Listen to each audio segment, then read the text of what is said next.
At na tayong mga naririnig na involved si Michael Yang, alalim sa drugs. Mr. Chair, we cannot act on mere chismis kasi hearsay yun, Mr. Oo, Chair. pero hindi ba kaya nyo inabsuelto si Michael Yang at saka si Alan Lim dahil malapit siya sa dating Pangulo na nag-appoint sa inyo bilang sandali lang, bilang PIDEA Chief? No, Mr. Chair. Hindi ko isasakripisyo ang pangalan ko ng buong karir ko na Wilkins dahil may 3 apo akong anak na Wilkins. Ayoko pong madamage ang pangalan ng Wilkins dahil dala-dala po ng anak ko yan. Hindi ko kinlir si Michael Yang dahil may utang na loob ako, Presidente. Kinlir ko si Michael Yang because I have personal knowledge na walang ebidensya against Michael Yang. So paano ko siya isasangkot kung wala akong ebidensya? It will never stand in court, Mr. Chair. Paano nga po magkakaroon ng mag-i-stand in court? Hindi nga po kayo nagsagawa ng ebidensya na maayos. Kung nagsagawa po kayo ng ebidensya na maayos, lalabas po yung pangalan niyan. Talagang aminin na po natin. Kaya po ninyo inabsuelto si Michael at si Alan Lim dahil may utang ng loob po kayo kay Presidente. Dahil in-appoint niya po kayong PIDEA. Wala po, Mr. Chair. No. Anyway, thank you, Mr. Chair. Mr. Chair, susunod na po na itatanong ko si General Wilkins Villanueva. General Wilkins, retired na po ba kayo? Yes, Mr. Chair. Bago po kayo nagretiro, ano po ang rank ninyo? Director General of the Philippine Drug Enforcement Agency. Noong 2001, saan po kayo naka-assign? Come again, the date, Mr. Chair? Noong 2001 po, saan kayo na-assign? 2001, I was assigned as OIC of the PNP Narcotics Group sa Region 11. At the same time, Southern Mindanao,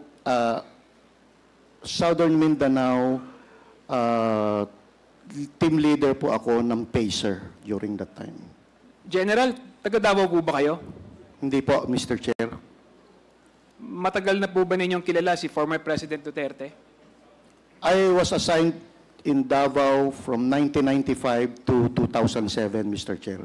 Kaya so definitely may acquaintance at nakatrabaho ko na rin po si former President Duterte. So kilala niyo po siya?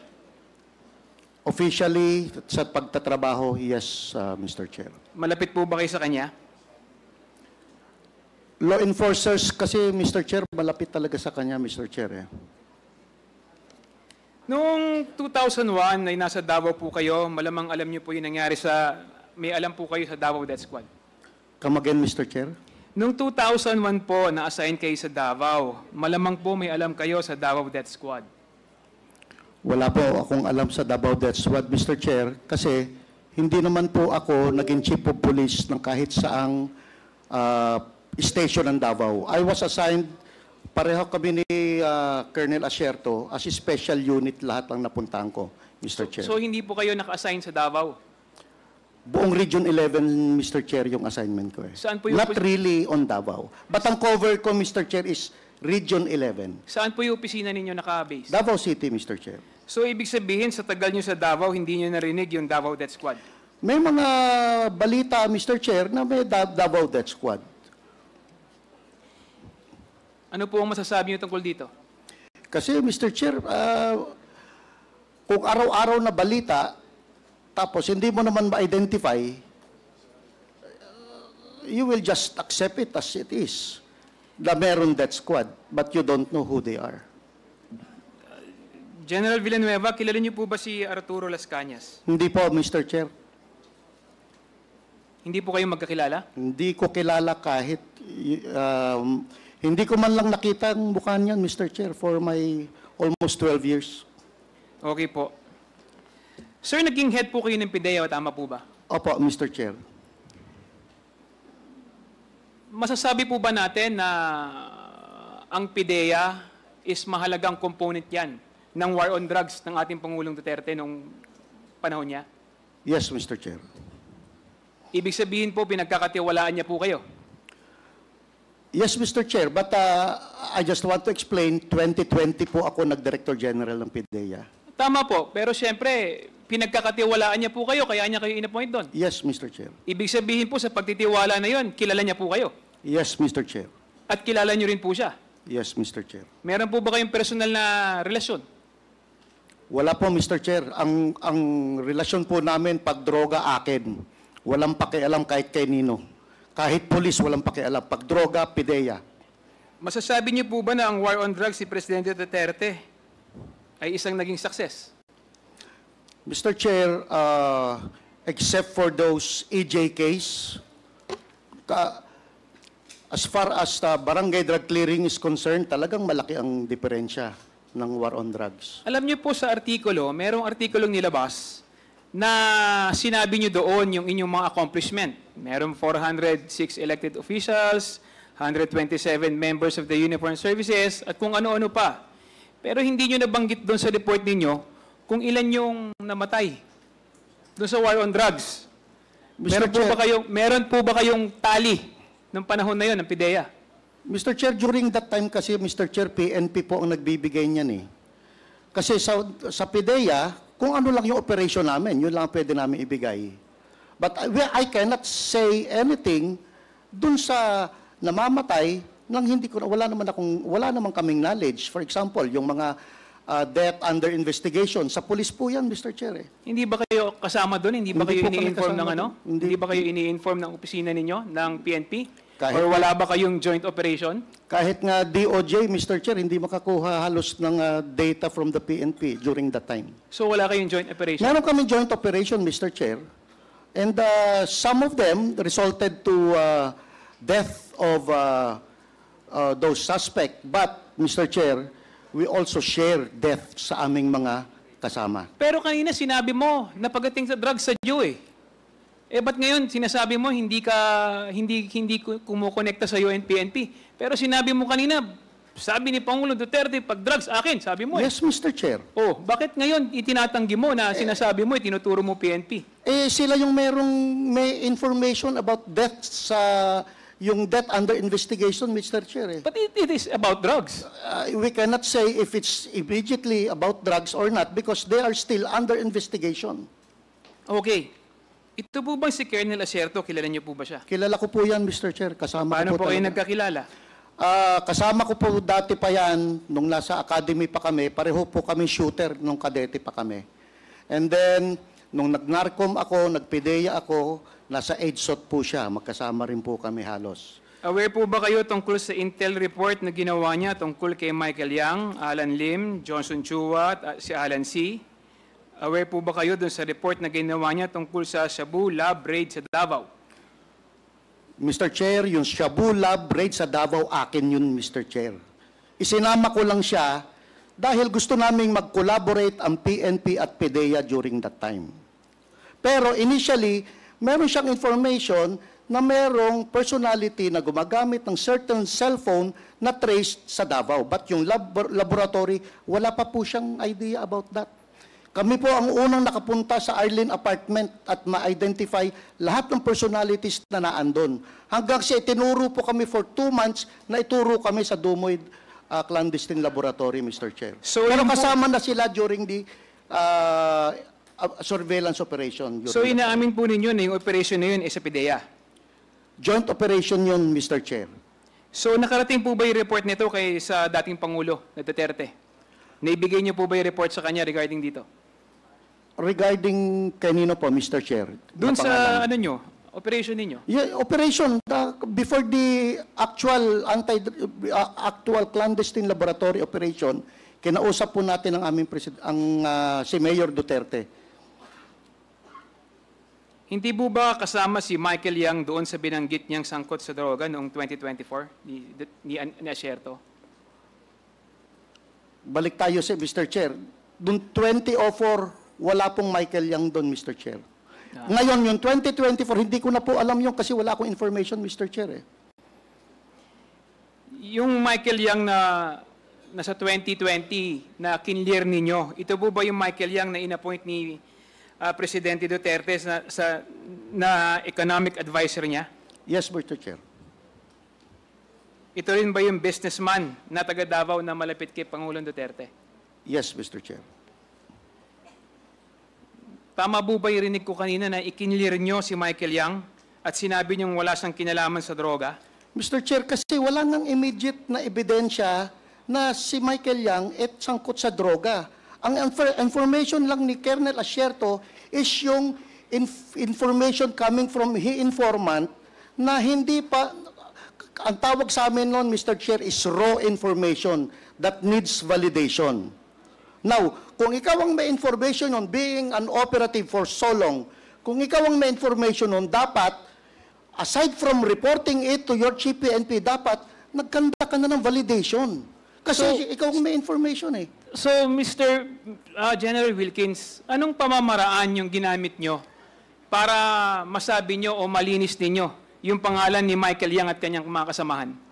We inquired from the different intelligence services all over the country at we backtrack dun sa records ng PDEA kung merong involved na Michael Yang. Wala naman pong lumalabas, Mr. Chair. That is why we concluded na dahil during that time, hindi naman nagbigay ng report si Colonel Asierto sa akin. Ang nagbigay siya ng report kay General Bato, General Abayade, at kay Director General Aquino. So as far as I'm concerned, walang umabot na report sa akin yon, Mr. Chair. Kung baga kayo ba gumawa lang sarili yung investigasyon or nakipag-ugnayan kayo sa iba't ibang ahensya ng gobyerno? Yes, Mr. Chair. Anong ginawa niyong pakikipag-ugnayan sa iba't ibang ahensya ng gobyerno? Mga tawag-tawag and then inquiry, letters from different. Usually kasi, Mr. Chair, meron kaming grupo talaga na ang bilis ng text lang eh. Text, sir, may involvement pa to. Brad, may involvement pa to. Madali naman ang pasok ng mga information. Kanino kayo nakipag-ugnayan? Anong ahensya? Lahat, Mr. Chair. ISAF, NICA, PIDEG, sa PIDEG. NBI, PIDEG, NBI, AFP, yung NICA, yung ISAF, Mr. Chair, is na under AFP yun, Mr. Chair. DI. Yung DI mismo, sir, kinler sila eh. Kinler si Michael Yang eh. There was a memorandum clearing Michael Yang ng Directorate for Intelligence ng Philippine National Police. Sa ngayon po, sa nakita nyo o narinig ninyo na ginagawang investigasyon ngayon ng Quadcom, nakita nyo po na may mga lumabas na ebidensya. Ano po ang masasabi nyo tungkol dito? Then, di parang mas magaling pa mag-imbestiga ang Quadcom kaysa sa PDEA? Yes, Mr. Chair. Yes, Mr. Chair, inamin niyo po, mas magaling mag-imbestiga ang Quadcom kaysa sa... Sandali lang po, mas magaling po mag-imbestiga ang Quadcom kaysa sa opisina niyo sa PDEA. No, Mr. Chair. Kailan lumabas si Michael Yang? Nung nagkaroon ng drug haul sa Pampanga. Doon pumasok si Michael Yang. Before that, wala namang actual ebidensya si Michael Yang eh. Now, may mga ebidensya na against him, then we have to pin him down. I beg to disagree. Marami na mga chismis at ano. At na tayong mga naririnig na involved si Michael Yang alalim sa drugs. Mr. Chair, we cannot act on mere chismis kasi hearsay yun, Mr. Chair. Pero hindi ba kaya nyo inabsuelto si Michael Yang at saka si Alan Lim dahil malapit siya sa dating Pangulo na nag-appoint sa inyo bilang sandali lang, bilang PDEA Chief? No, Mr. Chair. Hindi ko isasakripisyo ang pangalan ko sa ng buong karir ko na Wilkins dahil may 3 apo akong anak na Wilkins. Ayoko pong madamage ang pangalan ng Wilkins dahil dala-dala po ng anak ko yan. Hindi ko kinlir si Michael Yang dahil may utang na loob ako presidente. Kinlir ko si Michael Yang because I have personal knowledge na walang ebidensya against Michael Yang. So paano ko siya isasangkot kung wala akong ebidensya? It will never stand in court, Mr. Chair. Paano nga po magkakaroon ng mag-i-stand in court? Hindi nga po kayo nagsagawa ng ebidensya na maayos. Kung nagsagawa po kayo ng ebidensya na maayos, lalabas po yung pangalan niyan. Talagang aminin na po natin. Kaya po ninyo inabsuelto si Michael at si Alan Lim dahil may utang ng loob po kayo kay Presidente dahil in-appoint niya po kayong PDEA. Wala po, Mr. Chair. No. I beg to disagree. Sinungaling po kayo. Ang dapat Sandali lang po, antayin niyo pong i-recognize kayo bago niyo po kayo magsalita.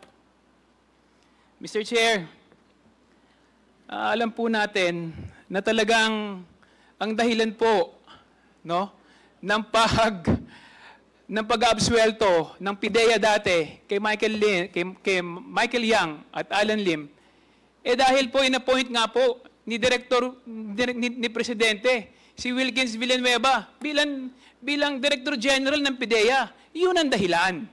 At kailangan magsabi ng totoo si Director General Wilkins na talagang, katulad nga ng sinabi po natin kanina, mas magaling pang mag-imbestiga ang Quadcom kaysa sa PIDEA. Tapos nagtanong po siya sa iba't ibang ahensya.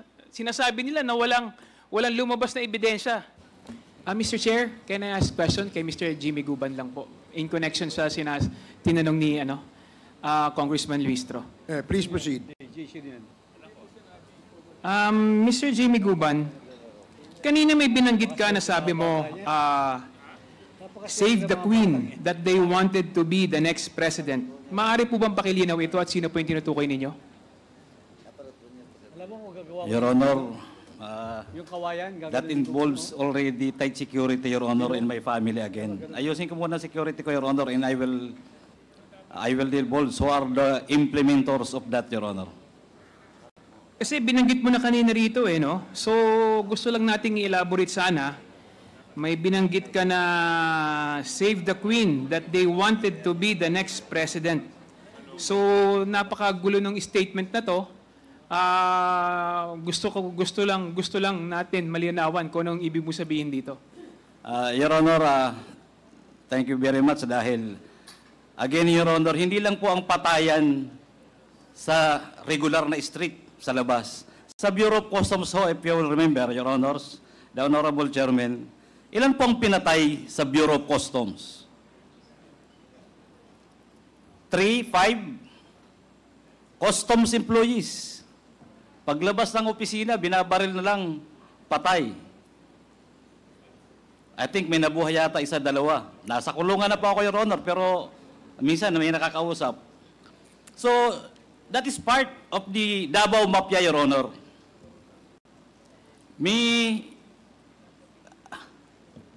Kaya nga Mr. Jimmy Guban, no? Ano pong koneksyon nito dun sa binanggit po ninyo na save the Queen, that they wanted to be the next president? Kaya gusto ko pong malinawan. Ano pong koneksyon nito sa sinasabi ninyo? Your Honor, this time, I cannot give you the categorical answer because of the security, Your Honor. Pero yung mga implementors, Your Honor, it's already in my mind. I can do it. Kaya lang, Your Honor, ito ay mga hardcore killers, implementors ito ng mga Davao Group. Kaya nga sabi ko nga po if you would remember, Director ng CIIS Bureau of Customs, may pinatay na pulis. Ang tao niya sa loob mismo ng opisina. So, Your Honor, paakyat to sa implementor nung mga nasa taas, pababa. Na-develop ko po itong intelligence report, Your Honor, kahit pa ako nasa kulungan, mag-umpisa po nung ako ay kinausap ng napakasinungaling na reporter. At gusto akong tulungan para mawala ang aking high blood sa kulungan, na si Mr. Paul Gutierrez. Na-develop ko po yung lahat na intelligence report hanggang sa dumating po ako sa National Bilibid Prison. Siguro ko po yan ay kagustuhan na ng Diyos. Dahil hanggang sa loob ng Bureau of Prison, may nagre-reveal sa akin kung sino ang tumapo ng granada sa isang deputy commissioner namin ng Bureau of Customs. So, ibig sabihin mo ba itong sinasabi mo na save the Queen, that they wanted to be the next president, ito ay may tinutukay ka na tao na gustong maging susunod na presidente? Yung ba yung tinutukay mo? Yes, Your Honor. They want to clean their names, that family, their family, para lahat malinis. At talagang sabi ko nga, Your Honor, may Diyos. Bigla na lang naghiwalay ang dikolor sa puti. Kaya po ngayon, lumalabas ang kanilang mga plano at pagsisinungaling at ang pagiging narco-politics, Your Honor. Sinong pamilya ito ang tinutukoy mo? May I request, Your Honor, to the Honorable Chairman, maybe, Your Honor, if I am already prepared, dahil ilalabas ko po yan, kahit ho with metrics and other sketches para po may labas po yan. Kaya lang ngayon po talagang ang security po ng pamilya ko is at stake. In fact, empleyado ng isang kongresista dito, sinusundan yung aking anak. Yung army, na kaibigan kong mga ex-army, kinokontak nila not to be our security. Your Honor, there was also a call from Davao, negosyante, threatening my son that he will be kidnapped. Your Honor, sa dami, buti na lang ko, pasalamat ako, may katabi po akong pari ngayon. Sadlaki po, kaya kanina po napapaluha ako eh. Dahil si Colonel Pardo from 1988, magkasama kami sa eskwelahan. Hanggang po sa maghiwa-hiwalay kami, pagkita namin ngayon ni Colonel Acerto, kami na lang ang buhay. And because of that, yan po ay totoong-totoo po na sinasabi ko. Dinidevelop ko po ng maayos at ngayon po parang may konklusyon na ako kung paano po yan ibigay. But Your Honors, my apology dahil hindi ko po kagad may bibigay because of security. Thank you very much, Your Honor. If I may remind Mr. Guban, kapag ang pakisagot lang ng direkta, wag na yung masyadong marami pa tayong pasakalye, ha? Direkta Yes. lang. Please answer the questions directly. Mr. Jimmy Guban, yes or no lang? Pamilya Duterte ba yung tinutukoy mo? Sorry, Your Honor. Maybe next time. Anyway, Mr. Chair, mamaya po, I reserve my right to ask questions later. Thank you, Mr. Chair.